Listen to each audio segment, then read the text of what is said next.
Blog Talk Radio.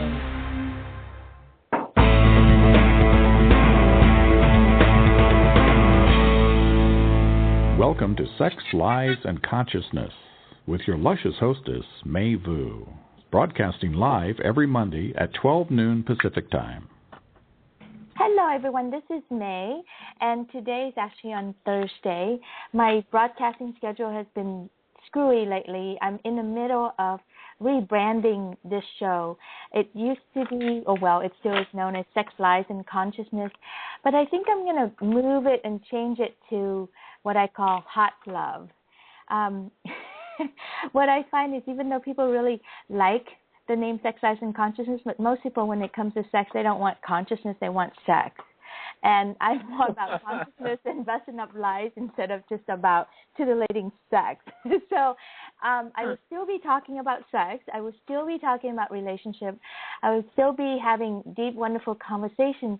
But I'm going to focus more on like how to help us create hot love in our life.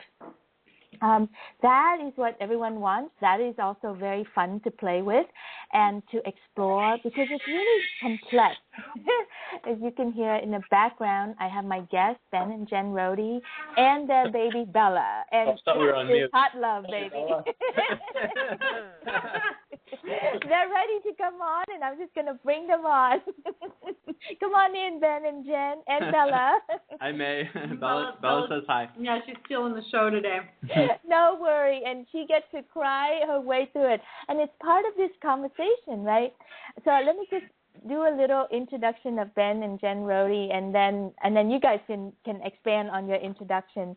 I've known Ben and Jen for maybe about 2 years now. We're going on 2, maybe. You've known me for about 2 years, but I haven't even known Jen for 2 years. So there you go. Exactly. I know. I was writing up the show and describing you guys, and I said Ben and Jen met, came together, fell in love, got married, quit their job, created a brand new business, became like the world-renowned sexual healers, and have a baby, all in less than 2 years. Yep, there we are. There they are. So it really does speak to your love and your what I've heard you call your relationship, your twin flames dynamic. So I want to explore all of that today, and just to really dive into like what makes your love hot, and what do you do to cultivate hot love with each other and how to sustain it, especially with baby Bella, right? Smack in the center of it all, right? So it's a big thing. So we'll start slow. So why don't you guys just like say a little bit more about yourself and your relationship, and then we'll dive in. Oh, wow. Thanks, May. Thanks for the introduction. There's so much that's coming up. Ben and I are twin flames, and you know this better than most people that, how much we've been through and worked through together and how much we hold each other accountable and call one another on each other's bullshit. And I think that's actually a huge part of why we're doing so well now. But I mean, it was really, really difficult in the beginning. Yeah, you were actually one of the few people who got to hear like firsthand how fucking crazy we were going. Horrible. Yeah. I called you and I was like, May, I can't fucking stand her. She's fucking crazy. She's being a psycho. All that good stuff. So I mean, with Ben and I mean, we've seen the worst in each other. We've seen the best in each other too, and we choose daily to bring out the best in each other. And it doesn't mean our egos never come out anymore, but we choose to, we kind of destroyed each other's egos in a really big way, and we support each other on our path and our purpose. And I mean, we do everything together. We are partners in every way. So. We're partners in the bedroom, we're partners in our parenting, we're partners in our business life.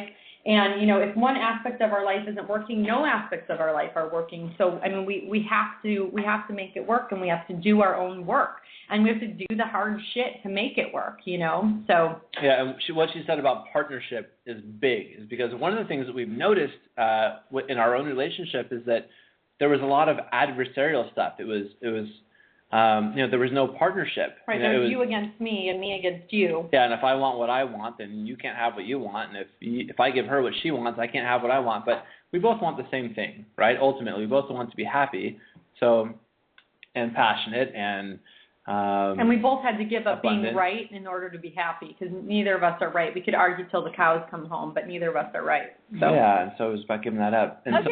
I got to jump in here because Yeah. I mean, literally, Jen, just by what you just said, that's the whole show, and it actually could go into several other episodes if we're going to tease it out, you know. So now I'm going to go back and like slowly pull each piece out here.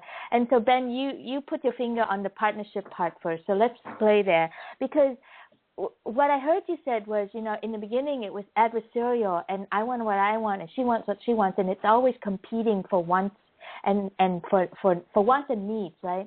And I'm slowing it down because I hear this with my clients all the time, that it's like, well, he wants what he wants, and why can't, it has to be fair between us, and it's kind of like there are 10 marbles, and we have to divide it fairly, you get 5 and I get 5, and if one of mine go over there, then you better give it back to me, today or tomorrow or something like that. Right. And we're so unconscious about that.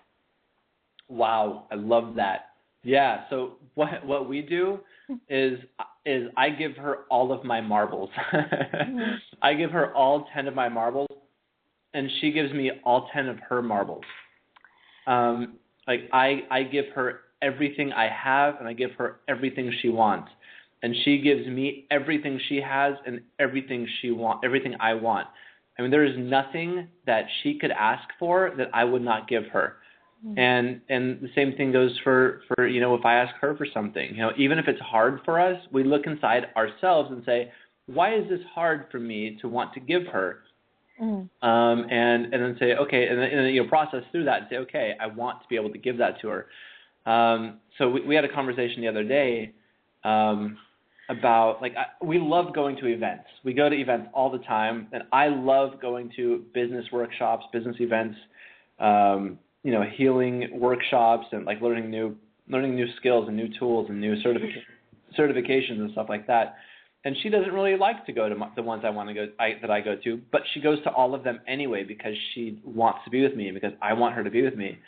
And then she was signing up for a workshop with Doreen Virtue that I didn't really care about, and I was like, well, come on, it's with the angels. Are you kidding me?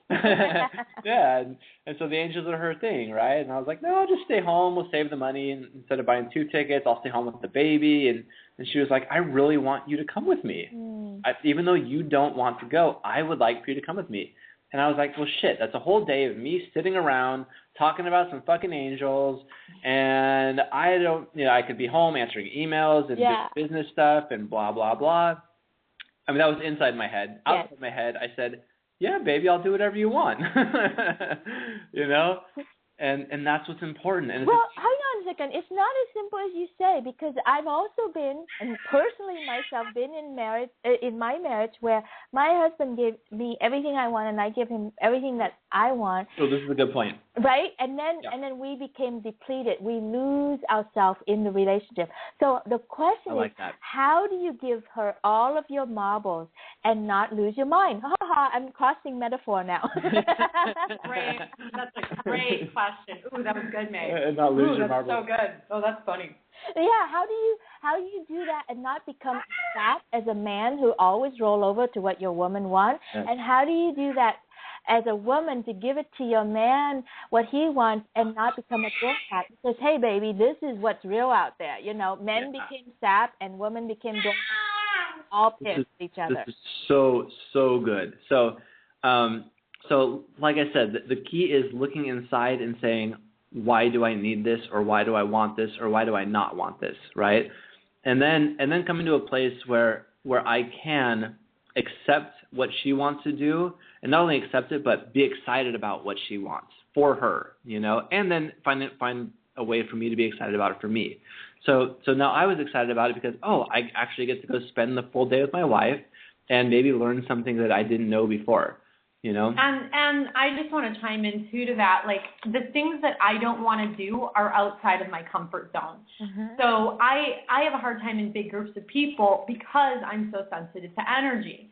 And at the same time, you know, it's good for me to get outside of my comfort zone. That's where our growth is. That's where our expansion is, right? It's doing things that we aren't necessarily comfortable with or don't necessarily want to do. So, I mean, we did a networking event recently that he really wanted to go to, and that I was like, oh, I don't really want to go to this. And I went, and I ended up loving it.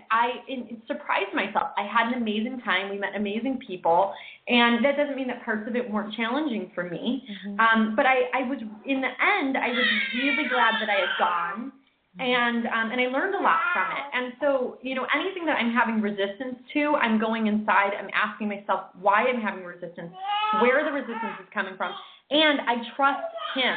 Like, I trust Ben to know, you know, to see the sides of myself that maybe need work and expansion, and he trusts me to do that for him as well. Yeah, and I'll go into the part where you were talking about, May, about like how do we do this without feeling depleted.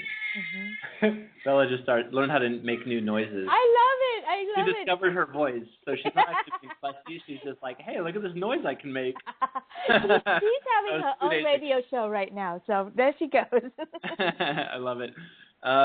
So what you were saying about how do we do this without being depleted? So this isn't about like bending over backwards. Yeah. You know, this isn't about like me like saying, fine, I'll give you all my marbles. I'm going to submit to you and bow down to you and do whatever you want from this place of blah, blah, blah. No, it's I will submit to you and give you whatever you want because that's what I want for you.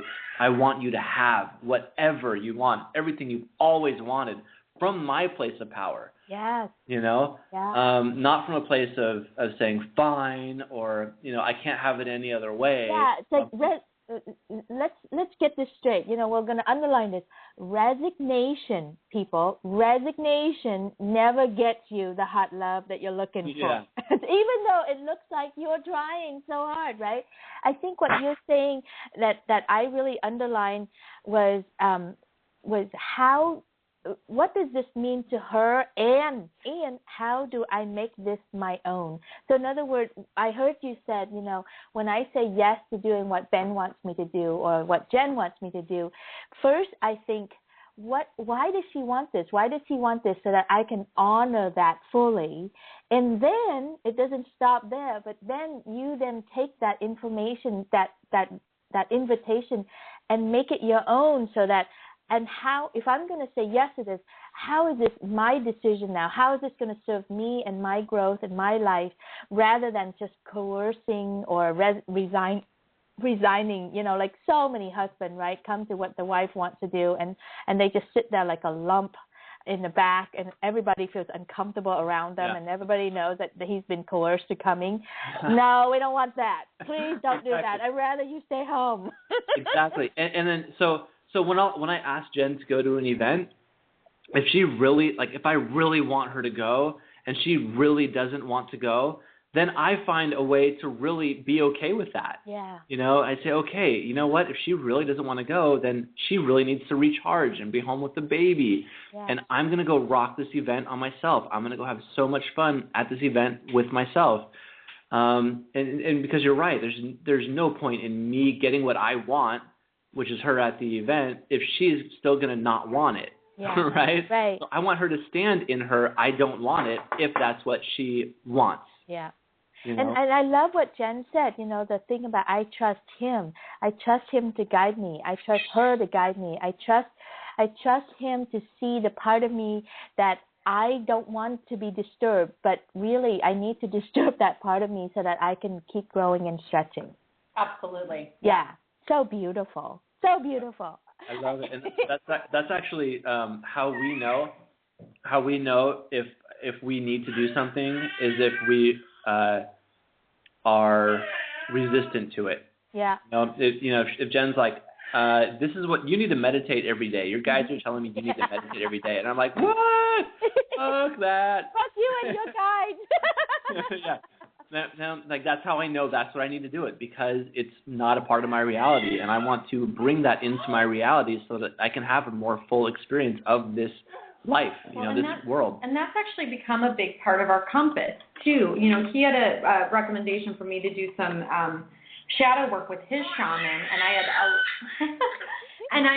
I had a lot of resistance to it. I noticed like all the resistance bubbling up in my body. Yep. And it was interesting because what I actually said was, I do not want to do that. That is the last thing that I want to do. And thank you. I know that that's what I need to do, and that's what I need to work on because of all this resistance. So, other things might come up where, he might suggest something and I'd say, no, that's not really the right fit. And there isn't the resistance there. There isn't the charge on it. So I actually look at the charge, look at the resistance, and both of us are doing this now. And if it's there, then that's a clear compass of that's somewhere that we need to go. Nice. And I want to expand on another point of this partnership. I mean, it's so interesting. It's like I hear you guys said it, you claim it, like we're partners in everything. Babies, household, business, sex, bedroom, outside the bedroom, wherever we go, we're partners. And I'm a little impressed with that energy, like the level of commitment and all-inness of that, of where you stand is quite impressive, because I think that could be also something that is missing in a lot of partnerships out there, is that we say we're partners, but we're not in this way, or we're not in that way. Right, we're partnership in one way, but not in another way. Yeah. Mm-hmm. And I can see myself doing that in the past. It's like, I'm partnership to myself first and foremost, and then I'm partners with other people at my convenience or at my advantage. But to hear you say we're partners in everything, there's a subtle difference here that I want to tease out. Great. Awesome. And you know what? We're even partners when we fight. Like even when we have an argument, we're partners. So what we do when both of our egos are like being out of control, if like I can't get my ego under wraps, to hold space for her, to have whatever's going on with her, and if she can't get her ego under control to handle me, and both of our egos are just going, what we do is we notice that, and she comes and turns around and sits in my lap. And so if, like, let's say we're on the bed or on a chair, she'll come so that her back is on my chest, and we're looking in the same direction. And I hold her, even if we don't want to be around each other. I hold her, and she lets herself be held. And we talk about, okay, what is it that we really want right now? What's really happening? And there's something energetically, that piece of actually looking in the same direction. Connection, that's huge, rather than face to face, which is opposing. Adversarial. Totally. Adversarial, it shifts the energy. Yeah, and the back, and your back against his chest, everything, and your willingness to, that is surrendering, right? You're so angry, and all you want to do is bash each other's head out, or leave, or say, fuck you, I'm out of here for good, right? But to submit, to surrender to that, from that fighting, and to just come and sit on each other's lap like that, and just to take that first step of surrendering is huge. Yeah. Right, and it's physical, and in fact, it's probably better than talking about it. Yes, and it took us so long to get there. Oh, shut up! You've been together less than 2 years. It did not take you that long to get it. It took like a third of our relationship. Oh, come on! Oh yeah, okay, a year and a half to figure that out. Oh, woe is you! I still say, that's so funny that you say that. I know you, so I could like hear you saying that before you even said that. What I will say is that time doesn't really exist. Yeah. And that, we're in this linear dimension and we are experiencing things in time. But we, in that few months where we were almost killing each other, we lived lifetimes. Yeah. But yeah, in time, in real time, it wasn't very long. So you, May, you've known me for somewhere between 3 and 5 years. And even from 1 year ago, even from 1.5 years ago, even from 2 years ago, you know that I'm a different person, right? Jen killed the old me. Hang on a second. There's one more thing I wanted to grab before we go to this whole killing each other's ego, because that's such an important piece too. I have it down here that we're going to go to that one, but I wanted to finish this partnership back, because one of the things that I heard from growing up with my mother and father, watching their relationship, and then repeating it myself and finding out that way of being doesn't really work. I still have a trace of that, and then seeing it in a lot of my couple clients, is that there is a place where we keep pulling the card. That's it. I'm going to divorce. I want to divorce. Like my mother, ever since I was conscious enough to remember anything, every time she has a fight, she would end up with mumbling or saying to herself or saying out loud, that's it. I want to divorce. She never did divorce the man, by the way. And I pray every night that she would already, because after a while I got tired of that line. Right. And, and I found myself using that same card when I was in my previous relationship, and it really does do something terrible to a relationship. And now I hear that in my clients too. They're going through some big stuff, and every cycle that they go through, they're like, that's it. I've had it. I want a divorce. I want out of here. It's better to be out. And I'm like, wait a second. So there's something about this that I want to bust up. Great. So divorce isn't a bad thing. It's just bad to use it as something to hurt the other person, right? Yeah, or an out. Yeah. So in that way, if I'm going to get a divorce, or I'm going to divorce you. Yeah. So I've said that to Jen, and really what it was a way to push her away. Yeah. I said that on our wedding night. Then we got married, we came home, had a party, and we had a fight, and I said I'm going to get a fucking annulment. And but it was all a way for me to push her away, and that's the thing. It's like if you want a divorce, get a divorce. Yeah. It's get a divorce or don't get a divorce. Don't use it as a threat, because that's no way to have a relationship. You can't have a relationship. The other person is not going to open up to you and give themselves to you if the other person's threatening to leave the entire time. Yeah, keep using that card, like that's your last card. That it's a control mechanism and a manipulation mechanism. It's not real, like you said. Really, if you want a divorce, then by all means tomorrow go get that done. Yeah, and actually there was a point. So Jen kept saying she was going to leave me too. Mm-hmm. And so there was one point where I said, okay, you know what? I'm going to go and I'm going to get the forms, and you can fill them out if you want to. Do it or don't do it. Stop threatening me with it. Nice. And neither of us really meant it. Yeah, it was all bullshit. Which makes it worse, because that's not something that you want to throw around if you don't really mean it. Yeah, it's the worst thing you can possibly say. Exactly, and it just erodes everything down. And if you have children, it creates such a sense of insecurity and uncertainty and confusion. It's like, what the hell is this thing? Really, I didn't know you could just walk away that easily. Yeah, it's abusive. It's abusive, and what it is it's how do I even put this? So the person by me saying to Jen, I'm going to divorce you, and then not doing it, I am showing her that I am somebody who's weak and doesn't follow through with my word, and who doesn't have the strength to leave this relationship, even though I'm saying I want to. Yeah. And what does that do to her, knowing that her husband is this guy who doesn't follow through and who doesn't get what he wants, or doesn't go for what he wants, or says he wants, or what's good for him? Yeah. There's no trust. There's no trust. There's no trust. There's no commitment. There's no surrender. No. Yep. Okay, now let's go to the destroying each other's ego. That's a pretty damn big statement. Oh yeah. Oh yeah. What do you mean by that? I mean that's what happens when you drive each other crazy and don't get a divorce. And what Stuart said. So that's the thing is, we were coming up against all of our bullshit. Mm-hmm. So by the time I met Jen, I thought I was perfect. By anybody's standards, I had my shit together seemingly. I could hold a room. I had a job I loved. I was making a decent amount of money. I had the relationships that I wanted.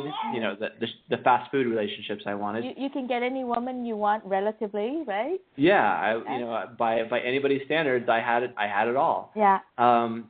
Because I had had swept under the rug all the deep shit, all the real shit that I thought I'd worked through. Oh, yeah, I'm fine. I worked through that. I did all hypnotherapy, NLP. I did all the work. I did all the landmark. I did everything, you know. And so as soon as I met Jen, she pulled it all out of me. She pulled that fucking rug up, and she took the leaf blower and blew all that dust all over the place, all the dirt. Like what? Like give us a couple of things that was like, hey, I thought I got that handle, and yet I didn't. Yeah. So my deepest, darkest secret, my rage stuff. So I was raised with a dad who had rage issues and would beat the hell out of me, and so I took that on, and I took on the rage stuff, and so. In my younger days, that's who I was. I was the guy that would go into rages, and everyone was afraid of him. And, I put the fear of God into people, know. And I didn't want to be that anymore because it made me unhappy. And so I learned what I needed to do to, I'm using quotes, fix it. Yeah. But, manage it. Manage it. Yeah. Cover it up. Yeah. And so when Jen came into my life, she knew exactly, and we were so connected, she knew exactly which buttons to push, and all this shit came right back up. And I would throw things and break things and yell and scream and... No, hang on a second. The way you said that feels a little funny to me. So let me just check this out first. Okay. When you said she knew the button, she pushed it, it sounds manipulative, and it sounds like she sits there and she goes, oh, there's a button, I'm going to push it. Is it really that, Jen, or is that you're just being who you are, and then these things happen, and then Ben has to see that, oh my gosh, I got to do some work here? That's a good question. That's a good point. Twin flame relationship, which is different than soulmate relationship, we are hardwired to trigger each other. Like hardwired. Like a mechanism is actually built into our karmic contract to hardwire to trigger.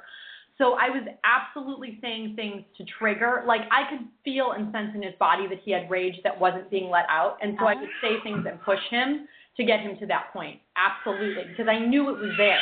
I knew it was there, and it was like, you can't hide this from me. I can feel it, right? Like, good luck hiding it, because I can feel it. I sense it. I know it's there.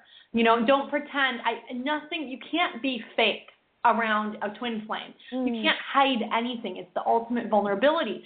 So both of us had gotten really good at hiding these things from other people, and nobody else would have really noticed it, but he couldn't hide that from me, and I couldn't hide my shit from him either. I had been in a 5.5-year relationship that everybody thought was perfect. He was my best friend. I loved him dearly. But, there were things that weren't working. We couldn't go deep into a vulnerability with our sex life, and eventually our sex life really started suffering because of that. And I didn't want to work through, I'd done a lot of work around my sexual abuse stuff, and there was still more work to be done. Ben was the last piece for me. And it was the really deep shadow work I didn't want to go into. I didn't want to let myself be really open and vulnerable and really actually connect with someone physically, because there was so much pain there. There was a period of time where, I didn't really like cuddling. Like I would do a quick cuddle and then I'd be done and I'd want to move away, and I would feel nauseous if he would get too close to me. I would literally have a body reaction. I would feel nauseous. I would feel sick to my stomach if he was breathing on me too closely. And if you would have asked me before I met Ben if I had relationship or intimacy issues, I would have told you no, absolutely not. I didn't think I had them. But all of these things were just coming up, and he pushed me. He pushed it out of me. He would hold me so close, and when I didn't want it. And pushed me through it. And one day I ended up, he was like, we're going to work through this. And he held me so tight and so close, and I just broke down. And I got angry. I had rage stuff. And then I just went into complete, I was just bawling. I was bawling. And ever since then, it hasn't been there. I don't feel the nausea. I want to cuddle with him. It was like gone. It cleared. But I had to experience and feel all of those emotions, and they had to boil up to the surface in order for them to be released. So, yeah, we definitely, I feel like we definitely both have pushed each other on purpose. Purposefully pushing each other's button. That's really amazing, because one of the things that in my work with women, with divorced moms who are dating again, and with couples who are, in crisis, it's like what the most common thing that they do that doesn't work in their relationship at all is that they tiptoe around stuff and they walk on eggshells around each other.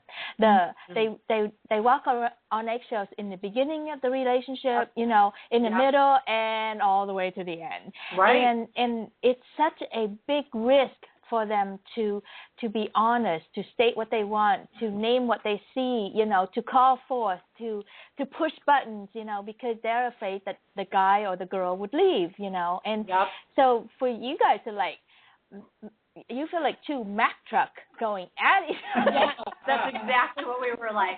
Yes, that is what we did together. Yeah. It's like, wait a minute, that is a relationship strategy that many people use. What? That's funny. I wouldn't necessarily recommend it to anybody, the way that we did things, but it worked for us. Yeah. So you purposefully do this for each other. I wanted to emphasize that really it's on the surface it may look like to each other, but really you're doing this for each other so that the other person can burn through whatever that they need to burn through in this lifetime to show up fully. And so how do you do that, and then how do you recover, and how do you create some softness, some cushion in the relationship so that it's not always so harsh? Very, very important. That's a good question. So it always comes back to, it has to come back to the softness. If all there is the edges, then all there is more edges. And the thing is it has to be an all-day, everyday practice of loving your partner, of loving the other person. So all day, every day, I am telling Jen how much I love her and how beautiful she is. And even if she pisses me off, and even if she does something to make me go insane, well, I used to not be able to do this, but it was a practice. And now, if she does something that triggers me, I tell her I love her. I tell her I love her. I go give her a kiss. And, even if I snap at her, I come back and I say, I love you. I look her in the eyes and I tell her how much I love her. And so she knows how much I love her, and she knows that I'm not going anywhere. And, I've actually said to her, you could blow up my motorcycle, burn my house down, and I'm still going to love you unconditionally. Like, I'm still going to love you with all of my heart, And again, it's just a constant practice. Like, if I haven't told Jen I love her in like an hour or two, I'll yell across the house, I love you! And I mean, but I'm so drawn to her. It's not just something that I do to, just to maintain that, that 20 loves a day, 20 I love yous a day or whatever. It's like, I am so drawn to that woman. And I consciously generate that attraction to her in my body, and I make that a top priority. So even if something, even if she's driving and I'm like, why isn't she going in the other lane? We're sitting in this long lane, and why don't we go in the fast lane? And then I just have to remind myself, why am I even going there? I love this woman so much, And so I'll feel that, and I'll say, I love you, and I touch her all day long. I touch her thighs, I touch her breasts, I touch her face, I pull her hair, I run my fingers through her hair all day, every day, to remind her how much I love her, so that even when our edges come up, we just smile and say, well, there's an edge. There's an edge. We got to find.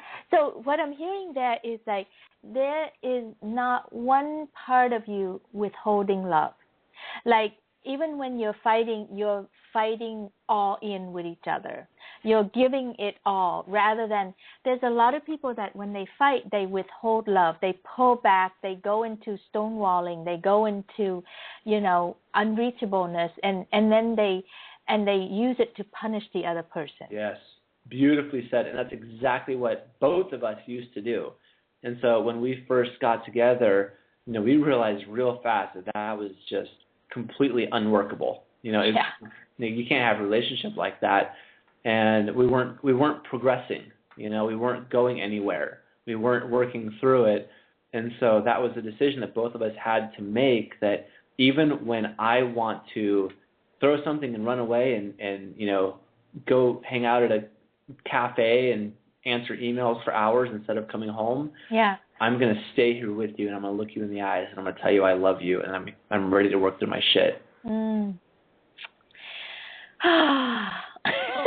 It's so hard to do. I mean, we're talking about it like it's such a triumphant thing, like victory talk right now, you know, but in the moment, this stuff is hard. This stuff is just like, oh my God. Right?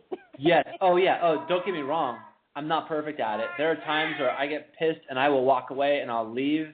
I'll close the front door behind me, and then I'll remind myself, oh yeah, don't fucking leave right now, you know. And then I walk back inside and say, okay, I felt myself taken off. Here I am.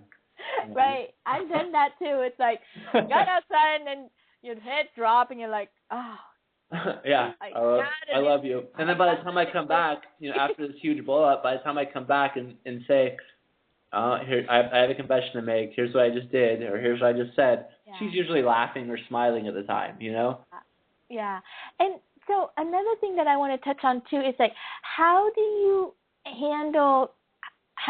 not be cynicism and contempt with each other? You know, like this pushes a lot of buttons, and I know I have a healthy dose of cynicism in my body that kind of comes out, and I'm just like, Jesus Christ, I can't seem to get rid of this thing. Yeah. So cynicism, when cynicism comes up, it's about blame, and it's about victim stuff, and it's about judgment, right or wrong. Yeah. And so you have to give all that stuff up, and that's the hardest practice in the world. Yes. Like our ego is based on staying alive. Like that's what our ego is for, is staying alive. Survival. Yeah, it's survival. That's its only job. Yeah. And so for survival, it has to figure out right or wrong, and I'm right, she is wrong, and all that. And so it's really this is where the death of the ego comes in. Is that where I feel my cynicism? I realized that it was just a block to my intimacy. Mm-hmm. You know, I realized it was just me creating some story that isn't even true, and even if it was true, it doesn't matter. I used to get really cynical at Jen for using 2 pumps of dish soap instead of 1 pump. Ben, I know this sounds so weird, but Ben loves soap. He has a soap thing and a olive oil thing, and he's really weird about it. I love nice olive oil. He loves nice soap and he loves nice olive oil, and he doesn't like them wasted. It's a thing. It sounds so funny, but it's actually a thing. Yeah. I've never heard of anyone has a soap and olive oil fetish before. Funny, right? I like nice things. I also have a salt thing. I love nice salt. He has a salt thing too. He has a salt. I now know what to get you for Christmas and birthday. Yeah, soap, olive oil, salt. He's good. He's happy. Well, the reason why I bring that up is because the work of John Gottman and the relationship and the predictor for divorces and stuff like that. It's this whole 4 horsemen when any relationship, when we do these 4 things often and we are unconscious about it and we are not giving it up for Lent around these things, we are in big doo-doo, right? So cynicism is one of them, and defensiveness is another one, and stonewalling and holding contempt toward each other. Yeah, all I'm hearing is ego. That's what I was just going to say, too. All of those things are ego.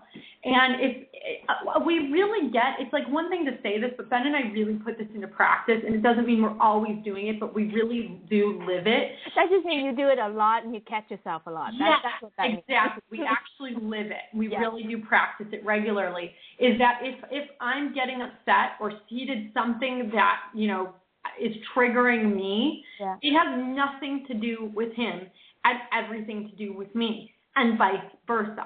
Let's repeat that.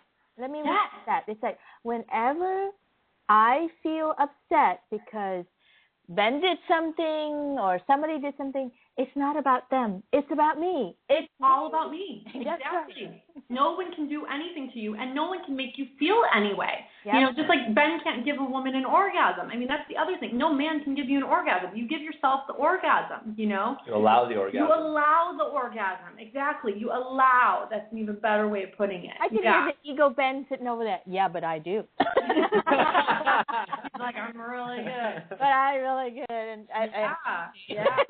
Yeah. There's power and ownership and, you know, responsibility. Yeah, and actually that's the key. That's where you get your power back, is by taking responsibility. So by me blaming Jen, that puts me totally at victim, totally at odds, and totally at Jen's mercy. I hope Jen doesn't do this to me again. Oh my God, And so for me to take my power back looks like me saying, okay, what's going on inside of me that is feeling this way? Because if I didn't have a trigger, there would be nothing for Jen to trigger, right? Mm-hmm. I would be an empty vessel. I would be Jesus fucking Christ. Buddha under that tree. Yeah, but I'm in this human body, and I get triggered, and so I need to figure out, why am I getting triggered? What is my insecurity? What is my need that's not being met? What is my what is it that's not being fulfilled? What do I need right now? And so it's not about, how do I get Jen to stop doing this thing? To me. That's manipulation. Yeah. And I love Jen for who she is, and for, all of her. I love her for her beauty. I love her for her dark. I love her for her shit. I love her for the way she treats me. I love her for everything. I chose her for exactly who she is, and I'm committed to being with her no matter how much she pisses me off, because when she pisses me off, I get to learn about myself. I have the opportunity to grow, and so I thank her for pissing me off sometimes. I thank her for it. Well, yeah, it's like, when you get out of your ego, you go into observer position, you observe what's going on with you, and you're in a neutral position. You can really look at it and go, oh, wow, there's something more to work on. I can expand more. Great, I can grow more. There's a gift. It becomes a gift. And that doesn't mean that, Jen doesn't have stuff coming up that that I see. I see Jen's stuff coming up, and she shouldn't do this, and blah, blah, blah. Oh, totally. I go into my own stuff first, and when my resistance disappears, so does whatever it is that she has that she's been pushing my buttons with. It's so much fun, and I do want to acknowledge you, Jen. It's like, yes, in the short time that I know you guys, your marriage, your relationship, couple it's like you are so different now, Jen. It's so amazing. Like, you're so transparent, so accessible. So I guess that's the testament of all the destroying the egos that you and Ben have been going through. Thanks, May. And you had a baby while you're at it. I appreciate that. Thank you. Yeah, it's like you've really been there from, you really came in, when we had just kind of met and gotten together and were really in the midst of it. And so you really have been there to support us and see us go through our transformation. And so thank you for that. Oh, and your lightning transformation. Yeah. And so, the thing is like, the antidote to shame is exposure. And so talking about it and being vulnerable about it is the cure for shame, because if she couldn't talk about her stuff, then that's how we would know that there was still shame around it. And when she could just blurt it all out and say, here it is, that's where her power comes in. Oh, and that's another thing that we do in our relationship to, hold ourselves accountable is it's that radical honesty of, like, whatever I have that I'm holding against her, or whatever game I'm playing, my ego's playing. When I catch my game in the act, I expose myself. I call myself out. I tell Jen, I say, oh my God, here's what I was just doing. I was totally trying to put myself above you and trying to make me, trying to be better than myself. Yeah. Yeah. And she was like, I know. Oh, that's so sweet. This stuff always happens. Like, I'm not gonna go into the entire story, but there was this, she had a blanket that she got from her ex's mom, and I was triggered by it, and so I went out to the garage to get my my blanket from my ex that my ex made me, and so I got it. It was in a box in the garage, and I was going to bring it inside and make her feel bad about it. And I had it over my shoulder, ready to walk in. Wait, I'm sorry. I just had to add one thing. It's like suddenly we're not dealing with adults anymore, but now we have two 14-year-old teenagers going at each other. Oh, yeah. It's children, right? Yeah, I love it. Right? I'm a child. So then I caught myself as I'm about to walk inside. I caught myself and started laughing at myself. Aww. And I put the blanket away. Actually, I put it in the to-go pile, like in the to-go to charity pile. You know. Like I let it go, and I really got to see, okay, what was it that triggered me about Jen having that blanket? Yeah. You know, and I got to confront my own insecurity about, being her favorite, or being the best she's ever had or whatever. Right. And so then I went inside, and it took me a few hours, but eventually, as we're laying in bed to go to sleep, I said, I have something to tell you. I was funny earlier. So it was adorable. Yeah. So cute. It was so cute. And so I said, so remember when you would talk, and then so I told her everything that happened, and we got to laugh about it, and she said, I can get rid of that blanket. And I said, no, I actually don't want you to get rid of that blanket. Yeah. I am totally okay with the blanket now. Yep. Thank you for your willingness to get rid of the blanket. And by the way, that's not the point. Yeah, exactly. Not That the point. is not the point at all. And so if I had said, get rid of that blanket, she would have said, fuck you, it's my blanket. I'm keeping this, and I told her, I don't want you to get rid of the blanket. And she actually got rid of it anyway, I think. Yeah. Yeah. Oh, that's so sweet. Yeah. So I wanted, we're almost out of time. So I wanted to make sure that a couple of things we touch on, which is I do want for you guys to tell the world what it is that you do, just in case, they haven't heard you on my show before. But really, I want them to know what you do. And also I want to talk a little bit about this Twin Flames business. And then we have to go. So okay. Tell us what you do, Ben and Jen. Okay, so real quick, if you want to find out more about what we do, it's explosivesexualhealing.com. But yeah, we have a business called Explosive Sexual Healing, and just, in a sentence or two, we blow out whatever blocks a woman has to 30 minutes of G-spot orgasm, because whatever those blocks are whatever is holding her back in her life, whether it's being seen or being heard. And so we really help bring in their man, money, and purpose. Amazing. I am a beneficiary of that. I have done that work myself, and I love them for it. I still have one more session to go, and obviously I have resistance and fear around it, so I haven't done it yet, but I might as well just own it, right? It's so not about time.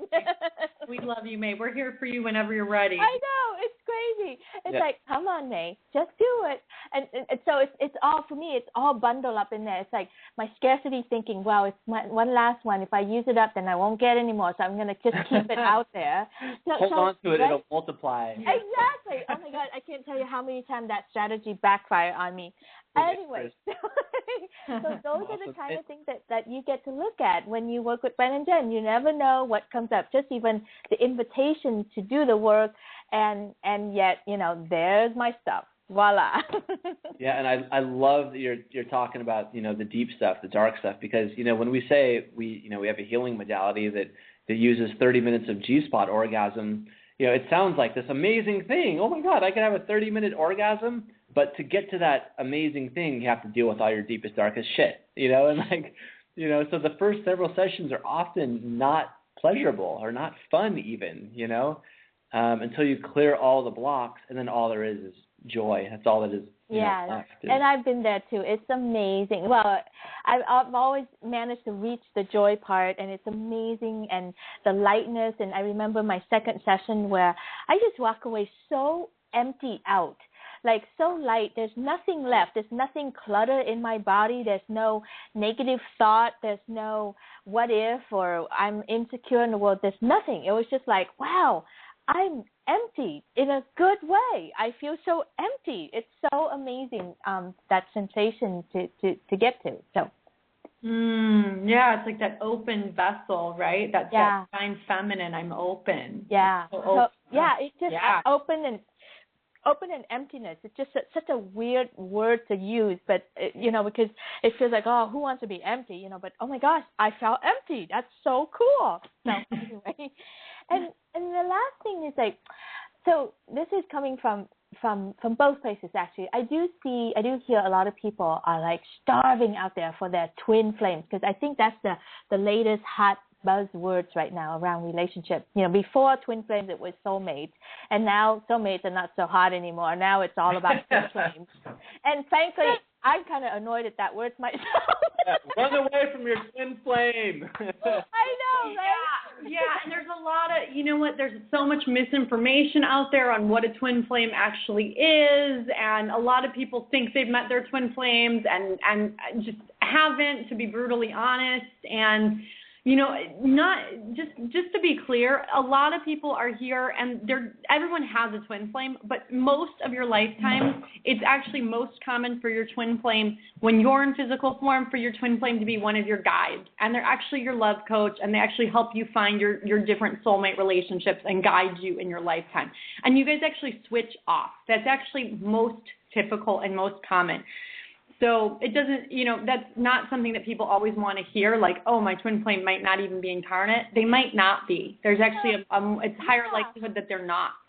The reason I want to bring it up is this. It's like I hear a lot of single women, create a new hunger, a new starvation for themselves. Oh, I want my twin flame. Before it was like, oh, I want my soulmate. I wish I had my soulmate. And it's like, stop it. Just stop it. Yeah. Go back to wanting your soulmate, please. No. It's much easier. Well, let me tell you, soulmate, way easier. You can have a beautiful life. You can learn a lot from each other. It's a wonderful relationship. There's lots of room for growth.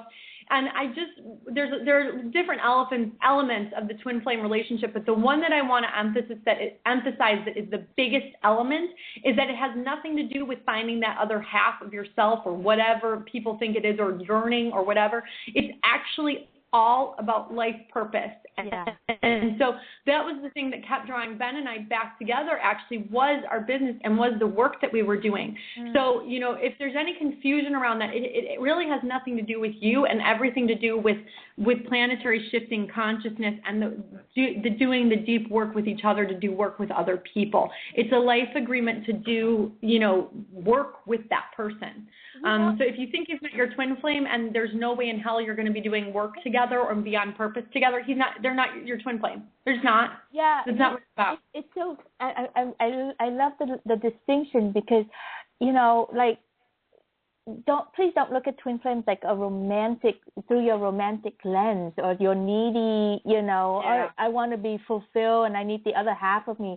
Oh my God, I'm looking at your relationship. I'm like, that's way too much work for me in this lifetime. I like my relationship. Yeah. I'm happy with my greatest love affair. That's what I'm going for. Yes. Yeah, absolutely. And it's beautiful, and there's so much room for growth, and I mean, absolutely. So yeah, it is not for everybody, let me tell you. Yeah, it's not for everybody. It's not something that, you earn a Girl Scout badge if you get a twin flame. No. Something that you should strive for in looking for a relationship. It's like, dude, really, do you want to invest that much into every moment of your day to really serve this relationship? What I'm hearing from both of you is that, man, you really got called for to serve this relationship rather than you're in it to serve yourself. Yeah. So the only reason we worked through it, we were able to kill our old ego. Now we have new ones to kill again. Right, because that's what ego does. It keeps ego dies and reincarnates, right? I mean, we're in bodies. We still have egos. There's just new egos. So the only way that we were only to trust, commit, and surrender and allow our egos to die was because we had a higher calling, because we had a higher purpose. And we get a lot of people that write in or call in and say, I have my twin flame, and they think that they're the twin flame just because they hate each other and just because they have this crazy, tumultuous relationship. Or crazy attraction or chemistry or, those elements can be in a twin flame relationship. Love, by the way. But not, Yeah, but that you can have all that stuff in a soulmate relationship or just a shitty relationship. Yeah, just a shitty relationship. Yeah. Like, not to be confused. And so the twin flame stuff is, it's the hardest. It's going to be the hardest fucking thing you will ever do in your entire life if this is in your contract this time. And if honestly, if I would have known how amazingly difficult it was going to be when I signed up for this relationship with Jen, I would have run. I would have not signed the papers. I would have run, and I would have never come back. Well, yeah, because that keep your perfect ego of yourself. Yeah. Oh yeah, I was great. I loved my ego. All right. Well, thank you. I don't even like looking at pictures of myself from 2 years ago. Oh no! Well, wait a minute. Then there's something there to reclaim, because you know what? You were just as gorgeous and beautiful in your own, ignorant ways then.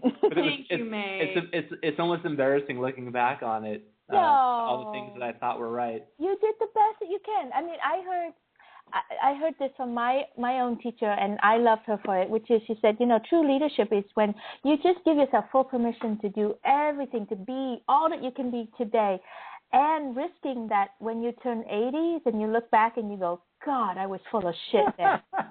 That is true leadership. Okay, you're right. Yeah. Love that. That's great, man. I love it. All right. Thank you so much for being here. I love this call. I can't wait to share it with all of my clients, because I think we hit on some really beautiful, honest stuff around what makes a relationship work, how do you get off your ego crap so that you can really find each other, what does it really mean to be a partner with each other instead of pulling that bullshit card that I'm out of here kind of crap, that we use to manipulate and control each other.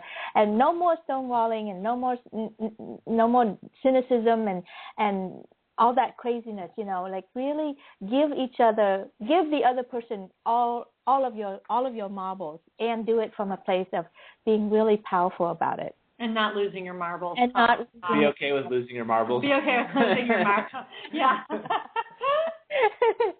Anyway, you can find me at may@mayvucoach.com. I work with divorced moms who are dating again and wanting hot love, hot career, and hot children in their life. And go to my website, may@mayvucoach.com, MAIVUCOACH. And I will look forward to, and if you guys think of other couples who are, really embodying and living, practicing what it takes to create hot love with each other, let me know. I'm making a collection of hot love stories. Thanks, Ben and Jen. Bye. Thank you. There's always time for sex. There's always time for sex. And never withhold sex or love. Never. Even when you're angry, you should have sex. Yeah, please have sex. Get it out. Take it out of the bedroom. Yeah. Sex is not relationship. Sex is just sex. So do it. It's like breathing, eating. You got to do that stuff. So have good sex. Have sex with each other. All right. Thanks, honey. Bye. Bye, mate. Bye. I love her.